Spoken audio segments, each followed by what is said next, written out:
Welcome to Weekly Digest, where we highlight the works of ministers of government as they push the administration's development agenda.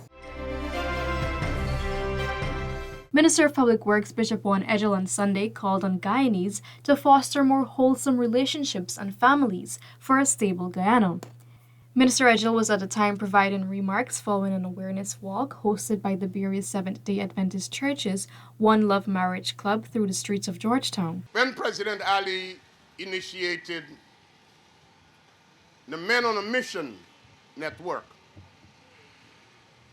for some people it was just about politics, and for some people it was just about another good initiative. But for us, it was more than that. It was a recognition that if society would be stabilized, families must be stabilized. And if families are going to be stabilized, the men must be stabilized. With major transformation and progress being made in every sector, Guyana has managed to retain a low debt burden. This was highlighted by a minister within the Ministry of Public Works, Deodat Indar, at a recent event. For nation's sake, right now Guyana, 7 cents on every dollar is used to service debt. 7 cents. Not like other countries. When we took government in 1992, you had to find $1.53 to serve every $1 of income. It means that you have to borrow to service your debt. So we had that debate. And just for information too, right now our debt burden, which is calculated by your debt over your GDP, that is about 25%. It's the lowest in this hemisphere. So we're not nowhere near any crisis level, as persons would want to put it.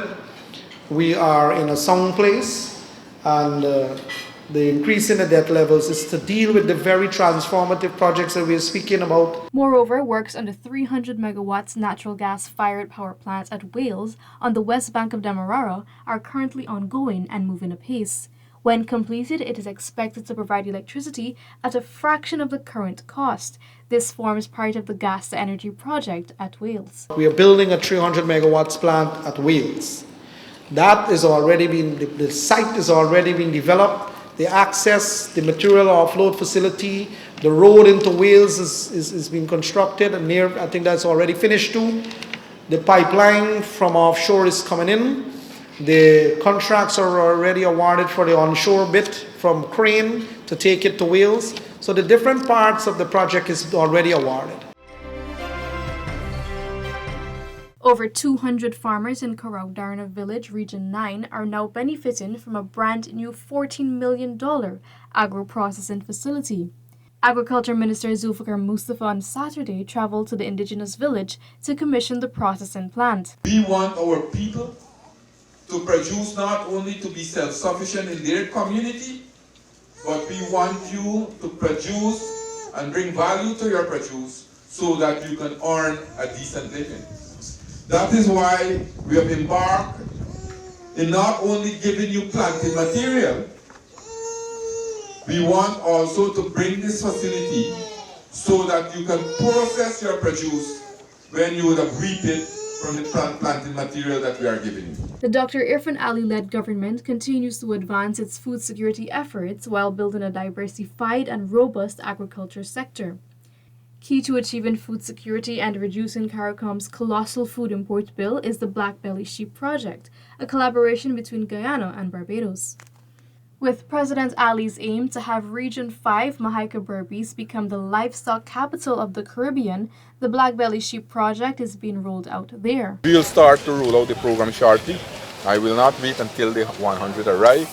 We have close to about 850 now in the country, because we already have a number of farmers who would have registered who wants to get in the program. You know, the president would have launched that a long time ago in Region 5. Now we have close to the number that they have talked about, 1,000. Further, with the vast savannas of Region 9, rice production is being expanded. Under the supervision from officials from the Guyana Rice Development Board, large-scale rice cultivation has taken flight in the Rupununi. Right, so places like Kumu, Moka Moka, South Pack, Deep South, those areas have started the production of rice, right? Mokomoko, I went myself. They have over 10 acres of rice being planted there. Kumu, not far. Region 9 area, there are a number of villages, a number of districts that have embarked on rice production. So the future looks very bright because people now in those areas are looking forward to grow their own rice in there. To further catapult the agriculture sector, government has donated farming inputs to 30 small and medium-scale farmers in Region 4. These include small land tillers, improved planted materials, water pumps, drip systems, shade house materials, plastic mulch, and milking machines, among other equipment totaling $3.3 million. We see agriculture as one of the most important sectors in our country. We have seen what has happened over the last 3 years that we have had the pandemic, and we have to make our country food secure. And today, Guyana is leading that agenda not only in our country but in the Caribbean. The Ministry of Labor on Monday inked a $23.7 million contract with Perbit Trading and Construction for the rehabilitation of a learning resource center at Unity Mahaica, East Coast Demerara. Construction is expected to finish by year end. So the building at Unity will be for two purposes. Let me repeat one.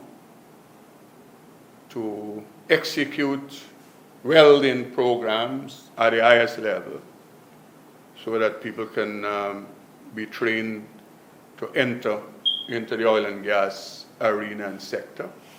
And two, to ensure that all the people we have who are skilled tradesmen, we can have them retrained to be certified and accredited. Government remains committed to serving and empowering all Guyanese, including those of African descent. Minister within the Office of the Prime Minister with responsibility for public affairs, Kwame McCoy, reaffirmed this commitment at a ceremony to launch the Association of People of African Descent on Sunday. You have a very willing partner in the government of the People's Progressive Party Civic to work with Afro-Guyanese and to work with you in the most genuine ways, not superficially, not in a way that would suggest it's a moment of opportunism. It is to make sure that the issues that affect Afro-Guyanese are discussed. As government places emphasis on the provision of stable electricity, more than $927 million has been allocated to support the Linden Electricity Company in Region 10 and the Lethem Power Company in Region 9. During Wednesday's session of the National Assembly, Senior Minister in the Office of the Prime Minister with responsibility for finance, Dr. Ashni Singh, said the amounts provided are to offset the increase in fuel prices and consumption and cost of delivery. Or the additional appropriations that are being sought reflect additional costs that are being incurred as a result of both increased consumption, increased fuel costs, and indeed additional support for things like maintenance at these two companies to ensure that both Linden and Lethem continue to receive electricity as we have committed to deliver to them. The Ministry of Human Services and Social Security, in its continued effort to eradicate gender-based violence, conducted a comprehensive referral pathway training program at the Palms Geriatric Institution, Georgetown, on Monday. So we are more and more aware how pervasive gender-based violence is. And so the Ministry of Human Services would have crafted a referral pathway to ensure that all persons who have not only a vested interest but significant responsibility and are part of this referral pathway, they need to understand where they come in, how they should function, what are their responsibilities, and what are their roles. Because for us to have the seamless response and for us to be meaningful and impactful in the life of any survivor, we need to act as one. 153 health facilities in the 10 administrative regions will undergo rehabilitation as the Committee of Supply approved $1 billion in supplementary funding for the Ministry of Health. Minister Dr. Frank Anthony explained that the $1.7 billion approved earlier this year has been exhausted, hence the need for additional funds. From the $1.7 billion, 132 health facilities in various regions were rehabilitated. Apart from fixing additional health centers across the different regions, we are also doing works to fix living quarters for doctors, nurses in these various regions. So that's what the additional billion would do. Guyana is expected to benefit from the improved management of the petroleum sector as the Petroleum Activities Bill was passed on Thursday morning in the National Assembly. The bill, which was released to the public for a 14-day consultation period, replaces the Petroleum Act of 1986 to provide for the effective exploration, production, storage, and transportation of petroleum in Guyana. Minister of Natural Resources Vikram Bharat said the new bill was created with future petroleum projects and activities in mind. It was very necessary of us as a government that we put in place a strong regulatory framework. And this is something that is promised in our manifesto. And over the last 3 years, we have set out to ensure that we put these systems in place. With respect to the processing of personal data, it provides for regulating, keeping, processing, using, and disseminating personal data.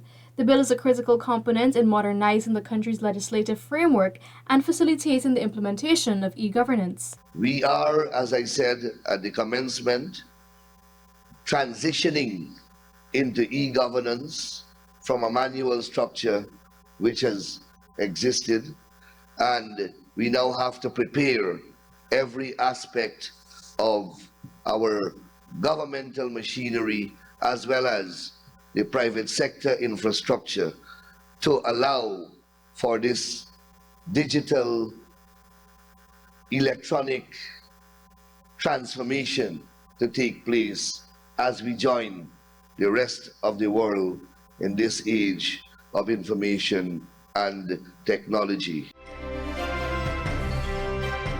51 students of the West Demerara Secondary School in Region 3 and the National School of Music in Region 4 have learned and improved their skills in the steel pan art form after completing a 3-week Pan Minors Music Literacy program. This initiative is a collaboration between the Ministry of Culture, Youth and Sport and Republic Bank, which aims to instill a love for the distinctive art and create a platform for the next generation of steel pan players. In total, 164 youths from music camps in Regions 2, 3, 4, 6, and 10 have completed the program.